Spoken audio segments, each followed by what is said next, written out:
సంవత్సరాల తరబడి ఎన్ని మందులు వాడినా మీ మోకాల నొప్పులు తగ్గట్లేదా? ప్రాణ పెయిన్ క్లినిక్ లో అత్యాధునిక చికిత్స. నమస్తే రమ్మగారు. నమస్తే జయ. రమ్మగారు, మనం అక్బర్ బీర్బల్ వీళ్ళ స్టోరీలు చెప్పుకొని చాలా రోజులు అవుతుందండి. ఏమైనా చెప్తారా? చెప్తాం. ఒకసారి అక్బరు ఆస్థానానికంటే ఇట్లా గుర్రాలు అమ్మేవాళ్ళు, గాడిదలు అమ్మేవాళ్ళు, కంచర్ గాడిదల్ని అలా తీసుకొచ్చేవాళ్ళు. గాడిదలు, కంచర్ గాడిదలు కావాలి గుర్రాలతో పాటుగా. గుర్రాలు ఏనుగులు ఉన్నట్టుగానే కంచర్ గాడిదలు బరువు మోయటానికి, మనుషులు మోయటానికి కూడా. గాడిదలేమో వీళ్ళు ఎక్కడికైనా ట్రిప్కి వెళ్తున్నారనుకో గాడిదల మీద వస్తువులు మోయటానికి వేసేవాళ్ళు.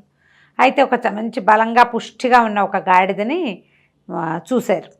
చూస్తే అది మనుషులు ఎటైనా వెళ్తే అటు ఇటు తెలివిగా చూస్తుంది అనమాట, కొంచెం యాక్టివ్గా ఉండేసరికల్లా బాగుందా, ఇదెంతో బాగుంది, ఇదెంతో బాగుంది, చక్కగా ఉందని రాజుగారు అన్నాడు. అక్బర్ అనేసరికల్లా బీర్బల్ అన్నాడు, అవును ప్రభు, దీన్ని కనుక చక్కగా చదవను రాయను నేర్పిస్తే ఇంకా బాగుంటుంది అన్నాడు. అక్బర్కి అర్థం కాదు, ఏమిటి చదవను రాయను నేర్పిస్తాడా దీనికి అనేసి, సరే ఏమిటి వస్తుందంటావా అన్నాడు. ఎందుకు రాదండి, శ్రద్ధగా నేర్పిస్తే దీనికి చదవటం వస్తుంది, రాయటం వస్తుంది, అన్నీ వస్తాయి. అసలు సంగతి ఏంటంటే ఆ గాడిదల వ్యాపారి బీర్బల్ తోటి ఇంకో 10 రూపాయలు ఎక్కువ ఇప్పచ్చండి బాబు, 10 పిల్లలు గలవాడిని అని అడిగాడు. వాడికో 10 రూపాయలు ఎక్కువ ఇప్పించడానికి ఈయన కొంచెం ఓవర్ యాక్షన్ చేశాడనమాట. ఓహో, చదవటం వస్తుంది, రాయటం వస్తుంది. చదవటం ప్రధానంగా వస్తుంది దీనికి, రాయటం ఏముంది, చదవటం కదా ఇంపార్టెంటు అనేసరికల్లా జహాపన ఆయనకు సరదా వచ్చింది. సరే చూద్దామని గాడిదల వ్యాపారం ఇదెంతో అని అడిగి, వాడు కొంచెం రేట్ ఎక్కువ చెప్పినా పెద్దగా బేరం ఆడకుండా వాడికి డబ్బులు ఇచ్చేసి గాడిదని తీసుకున్నారు. వీళ్ళిద్దరు వ్యాఖ్యాళ్ళకి వెళ్ళి చేశారు ఈ పని. అక్కడి నుంచి ఆ గాడిద మెడలో తాడు కట్టారు, ఆ పలుపునెత్తి బీర్బల్ చేతిలో పెట్టారు. పరివారం ఉంటారు 25-30 మంది. రాజుగారి వాళ్ళిద్దరే నడవరు కదా, గుంపు ఉంటుంది, అంగరక్షకులు వాళ్ళు వీళ్ళు ఉంటారు. ఆయన ప్రోటోకాల్ ఆయనకు ఉంటుంది కదా. పెట్టేసరికల్లా ఏమిటి ప్రభు నా చేతికి ఇస్తున్నారు, ఎందుకు జహాపన అన్నాడు. అనేసరికల్లా చదవటం నేర్పిస్తానన్నావు కదా, 4 రోజులు ఉంచుకో దీన్ని, చదవటం చెప్పి తీసుకురావాలి, దీనికి చదివించాలి నువ్వు అనేసరికి చుట్టుపక్కల వాళ్ళకి నవ్వొచ్చింది. ఏదో సరదాకి చెప్పాడు, ఏమిటి సీరియస్గా తీసుకున్నాడు దాన్ని. రాజుగారు డక్కుబడింది ఈయనకి గుండెలో, ఏం చేయాలో తెలియలే. సరే తను కొంచెం ఓవర్ యాక్షన్ చేశానని, ఓవర్ యాక్షన్ని జహాపన అడ్వాంటేజ్గా తీసుకున్నాడని, తన తెలివితేటలకు ఒక ప్రశ్న పెడుతున్నారని అర్థమైంది, పరీక్ష. అలాగే ప్రభు అన్నాడు. ఏమి నిజంగా చదవటం నేర్పిస్తావా బీర్బల్ దీనికి అని అడిగాడు ఆయన. నేర్పిస్తాను. అందరూ ఆశ్చర్యపోయి, దొరికేసాడు వీడు. ఇప్పుడు గాడిదకి చదవటం ఏమిటి, గాడిదకి ఏమొస్తుంది, అది గుర్రాలకు ఇచ్చినట్టు శిక్షణ ఇవ్వటం గాడిదలకి కుదరదు, వాటికి నడవటం బరువులు మోయటం తప్ప. అసలు అవి తెలివిగా గాడిద అని ఎందుకంటారు, మనుషుల్ని గాడిద అంటారు, తిడతారు.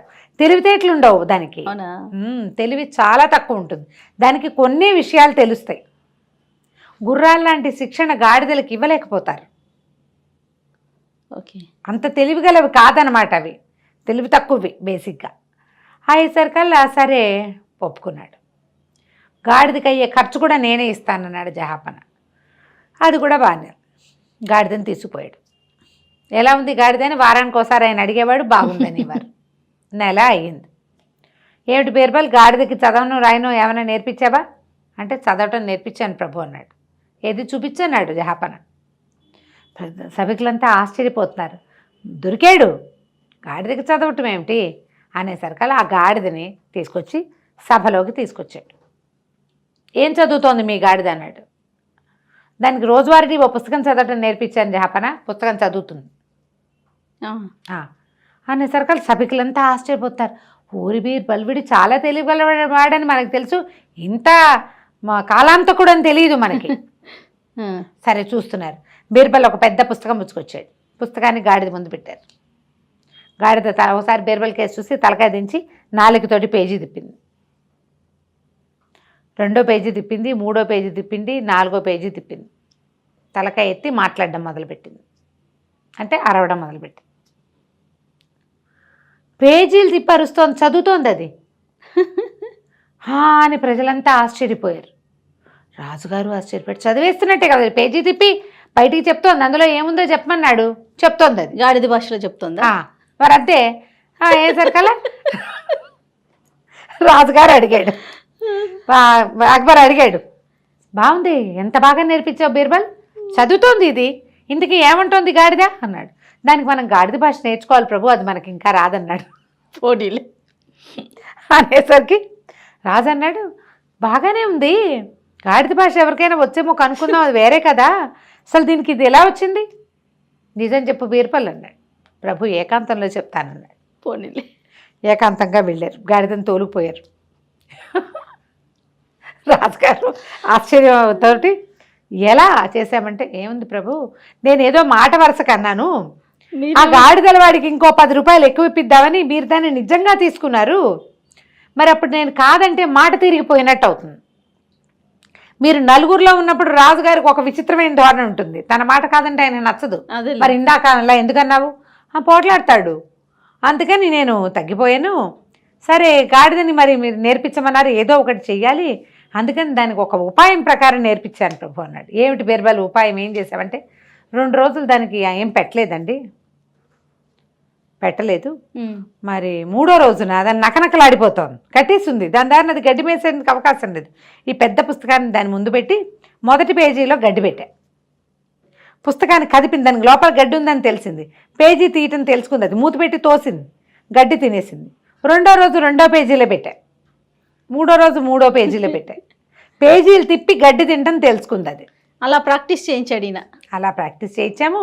ఇప్పుడు ఇవాళ 3 పేజీలు తిప్పాక దానికి అర్థమైంది అందులో గడ్డి లేదని, అందుకని అరిచింది అది. 3 పేజీల్లో ఏముందో అది చదవలేదు, అది ఇంకా పెట్టలేదు ఏమిటి అని ప్రశ్నించింది దాని భాషలో.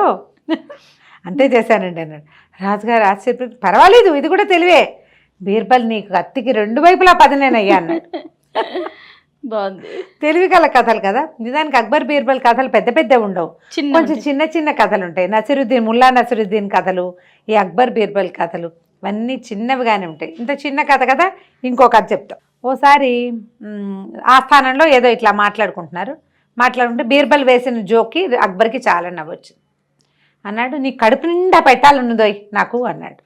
పెట్టండి ప్రభు, మీరేం పెట్టినా తింటాను అన్నాడు.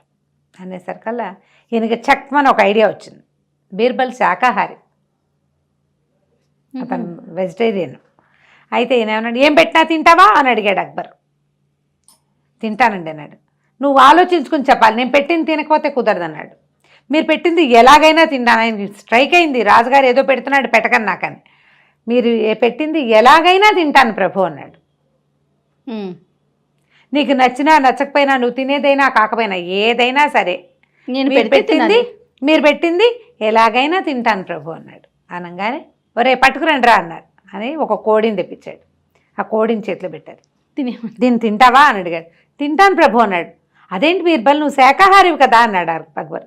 దాందేముంది ప్రభు, కోడిని కోసుకుని తినక్కర్లేదుగా, అమ్ముకుని కూడా తినచ్చు, ఎలాగైనా తింటానని చెప్పా కదా, కోడిని అమ్మేస్తాను, వచ్చిన డబ్బులతో పాయసం చేసుకుని తింటాను. తెలివి, బ్రెయిన్ వాడడం. ఇప్పుడు షార్ప్ డైలాగులు కొట్టే వాళ్ళు చాలా మంది ఉన్నారు కదా మనకి, వాళ్ళందరికీ ఆర్జుడు బీర్బలే.